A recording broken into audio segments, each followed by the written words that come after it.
Isaías capítulo 33. Ai de ti, destruidor que não foste destruído, que procedes perfidamente e não foste tratado com perfídia. Acabando tu de destruir, serás destruído. Acabando de tratar perfidamente, serás tratado com perfídia. Senhor, tem misericórdia de nós. Em ti temos esperado. Sê tu o nosso braço manhã após manhã, e a nossa salvação no tempo da angústia. Ao ruído do tumulto, fogem os povos. Quando tu te ergues, as nações são dispersas. Então, ajuntar-se-á o vosso despojo, como se ajuntam as lagartas. Como os gafanhotos saltam, assim os homens saltarão sobre ele. O Senhor é sublime, pois habita nas alturas. Encheu a Sião de direito e de justiça. Haverá, ó Sião, estabilidade nos teus tempos, abundância de salvação, sabedoria e conhecimento. O temor do Senhor será o teu tesouro. Eis que os heróis pranteiam de fora, e os mensageiros de paz estão chorando amargamente. As estradas estão desoladas, cessam os que passam por elas, rompem-se as alianças, as cidades são desprezadas, já não se faz caso do homem. A terra geme e desfalece. O Líbano se envergonha e se murcha. Saron se torna como um deserto. Bazã e Carmelo são despidos de suas folhas. Agora me levantarei, diz o Senhor. Levantar-me-ei a mim mesmo. Agora serei exaltado. Concebestes palha, dareis à luz restolho. O vosso bufo enfurecido é fogo que vos há de devorar. Os povos serão queimados como se queima a cal, como espinhos cortados, arderão no fogo. Ouvi vós, os que estáis longe, o que tenho feito, e vós, os que estáis perto, reconhecei o meu poder. Os pecadores em Sião se assombram, o tremor se apodera dos ímpios, e eles perguntam: quem dentre nós habitará com o fogo devorador? Quem dentre nós habitará com chamas eternas? O que anda em justiça e fala o que é reto, o que despreza o ganho de opressão, o que, com um gesto de mãos, recusa aceitar suborno, o que tapa os ouvidos para não ouvir falar de homicídios e fecha os olhos para não ver o mal. Este habitará nas alturas, as fortalezas das rochas serão o seu alto refúgio. O seu pão lhe será dado, as suas águas serão certas. Os teus olhos verão o rei na sua formosura, verão a terra que se estende até longe. O teu coração se recordará dos terrores, dizendo: onde está aquele que registrou? Onde o que pesou o tributo? Onde o que contou as torres? Já não verás aquele povo atrevido, povo de fala obscura, que não se pode entender, e de língua bárbara, ininteligível. Olha para Sião, a cidade das nossas solenidades. Os teus olhos verão a Jerusalém, habitação tranquila, tenda que não será removida, cujas estacas nunca serão arrancadas, nem rebentada nenhuma de suas cordas. Mas o Senhor ali nos será grandioso. Fará as vezes de rios e correntes largas. Barco nenhum de remo passará por eles. Navio grande por eles não navegará, porque o Senhor é o nosso juiz. O Senhor é o nosso legislador. O Senhor é o nosso rei. Ele nos salvará. Agora as tuas enxárcias estão frouxas. Não podem ter firme o mastro, nem estender a vela. Então se repartirá a presa de abundantes despojos. até os coxos participarão dela. Nenhum morador de Jerusalém dirá: estou doente, porque ao povo que habita nela perdoar-se-lhe-á a sua iniquidade.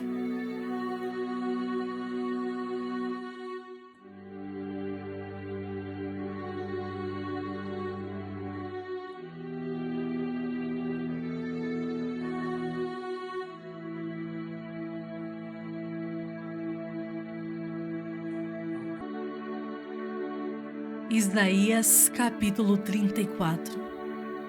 Chegai-vos, nações, para ouvir, e vós, povos, escutai. Ouça a terra e a sua plenitude, o mundo e tudo quanto produz. Porque a indignação do Senhor está contra todas as nações, e o seu furor contra todo o exército delas. Ele as destinou para a destruição e as entregou à matança. Os seus mortos serão lançados fora, dos seus cadáveres subirá o mau cheiro, e do sangue deles os montes se inundarão. Todo o exército dos céus se dissolverá, e os céus se enrolarão como um pergaminho. Todo o seu exército cairá, como cai a folha da vide e a folha da figueira, porque a minha espada se embriagou nos céus. Eis que, para exercer juízo, desce sobre Edom e sobre o povo que destinei para a destruição. A espada do Senhor está cheia de sangue, engrossada da gordura e do sangue de cordeiros e de bodes, da gordura dos rins de carneiros, porque o Senhor tem sacrifício em Bósra e grande matança na terra de Edom. Os bois selvagens cairão com eles, e os novilhos com os touros. A sua terra se embriagará de sangue, e o seu pó se tornará fértil com a gordura, porque será o dia da vingança do Senhor, ano de retribuições pela causa de Sião. Os ribeiros de Edom se transformarão em piche, e o seu pó em enxofre. A sua terra se tornará em piche ardente. Nem de noite, nem de dia se apagará. Subirá para sempre a sua fumaça. De geração em geração será assolada, e para todo o sempre ninguém passará por ela. Mas o pelicano e o ouriço a possuirão. O búfalo e o corvo habitarão nela. Estender-se-á sobre ela o cordel de destruição e o prumo de ruína. Já não haverá nobres para proclamarem um rei. Os seus príncipes já não existem. Nos seus palácios crescerão espinhos, e urtigas e cardos nas suas fortalezas. Será uma habitação de chacais e morada de avestruzes. As feras do deserto se encontrarão com as hienas, e os sátiros clamarão uns para os outros. Fantasmas ali pousarão e acharão para si lugar de repouso.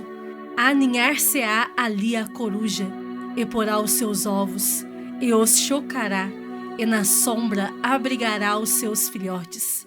Também ali os abutres se ajuntarão, um com o outro. Buscai no livro do Senhor e lede. Nenhuma destas criaturas falhará, nenhuma nem outra faltará, porque a boca do Senhor o ordenou, e o seu espírito mesmo as ajuntará, porque ele lançou as sortes a favor delas, e a sua mão lhes repartiu a terra com o cordel, para sempre a possuirão, através de gerações habitarão nela.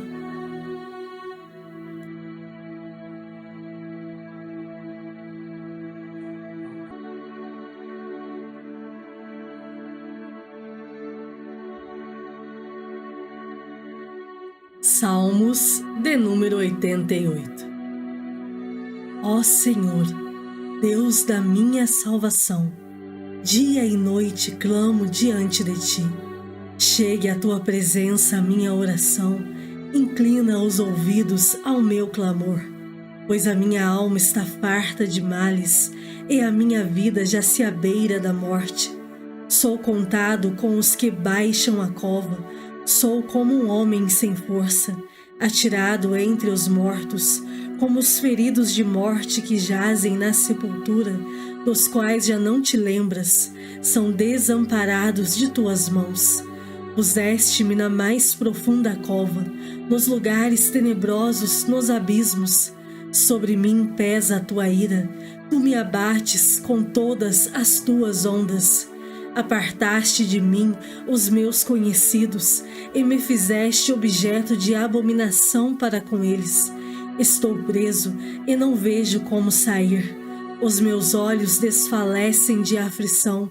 Dia após dia, venho clamando a ti, Senhor, e te levanto as minhas mãos. Mostrarás tu prodígios aos mortos, ou os finados se levantarão para te louvar?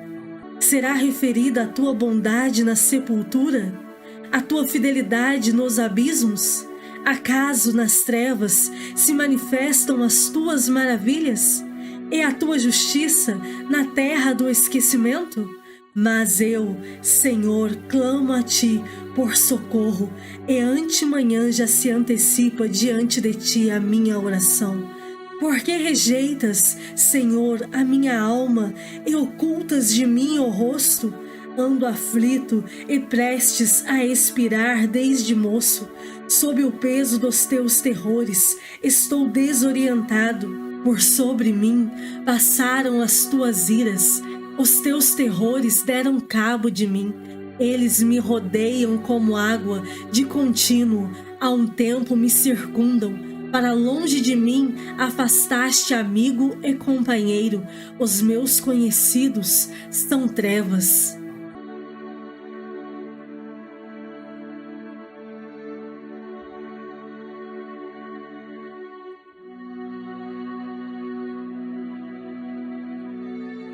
Atos, capítulo 9.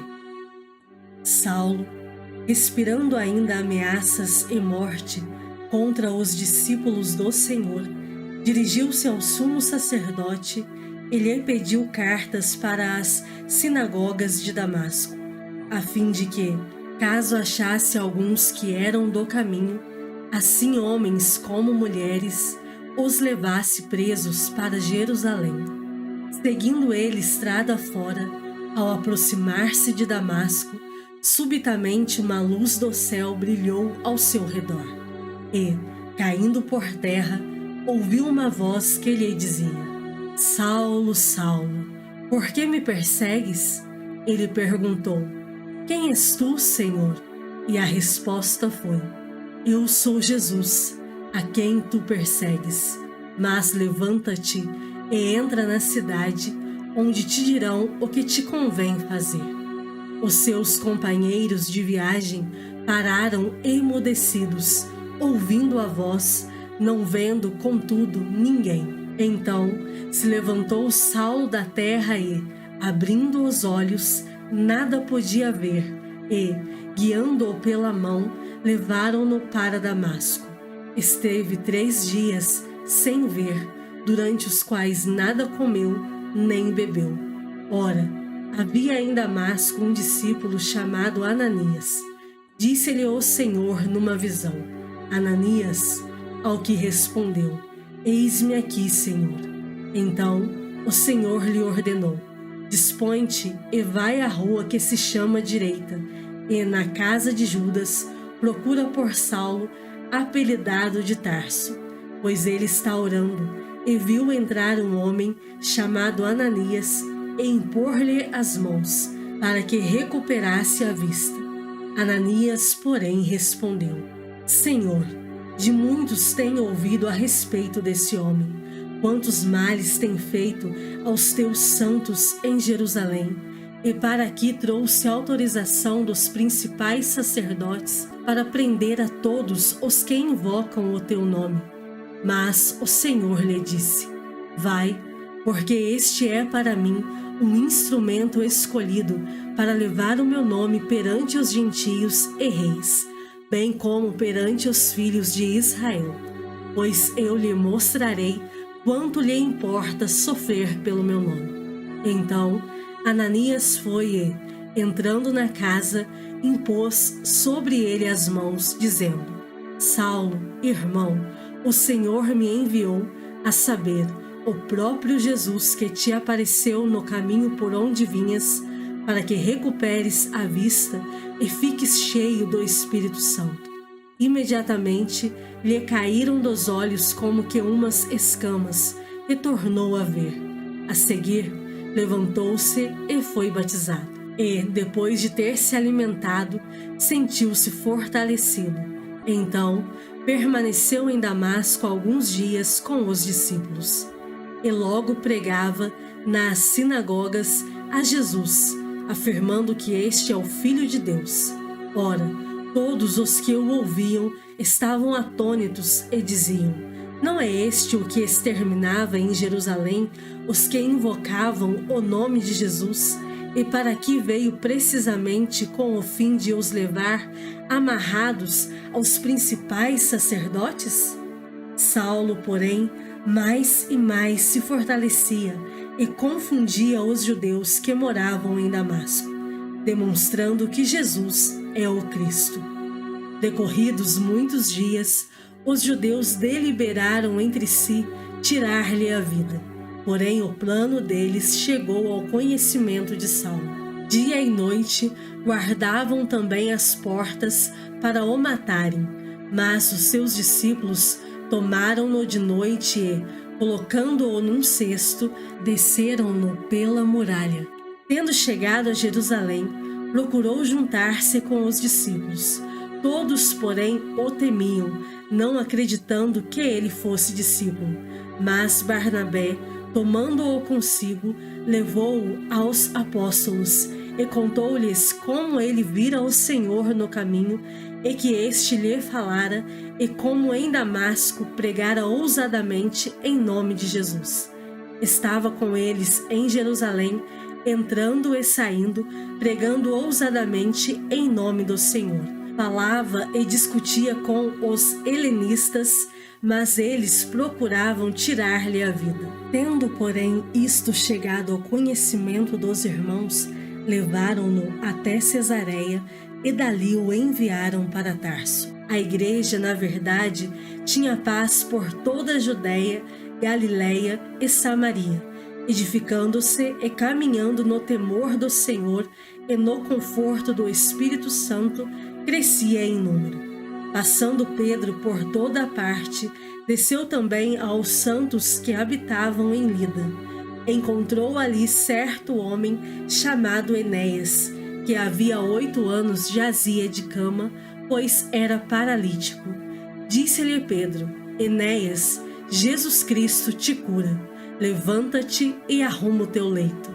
Ele imediatamente se levantou. Viram-no todos os habitantes de Lida e Sarona, os quais se converteram ao Senhor. Havia em Jope uma discípula por nome Tabita, nome este que, traduzido, quer dizer Dorcas. Era ela notável pelas boas obras e esmolas que fazia. Ora, aconteceu naqueles dias que ela adoeceu e veio a morrer, e, depois de a lavarem, puseram-na no cenáculo. Como Lida era perto de Jope, ouvindo os discípulos que Pedro estava ali, enviaram-lhe 2 homens que lhe pedissem: Não demores em vir ter conosco. Pedro atendeu e foi com eles. Tendo chegado, conduziram-no para o cenáculo, e todas as viúvas o cercaram, chorando e mostrando-lhe túnicas e vestidos que Dorcas fizera enquanto estava com elas. Mas Pedro, tendo feito sair a todos, pondo-se de joelho, orou, e voltando-se para o corpo, disse: Tabita, levanta-te. Ela abriu os olhos e, vendo a Pedro, sentou-se. Ele, dando-lhe a mão, levantou-a e, chamando os santos, especialmente as viúvas, apresentou-a viva. Isto se tornou conhecido por toda Jope. E muitos creram no Senhor. Pedro ficou em Jope muitos dias, em casa de um curtidor chamado Simão.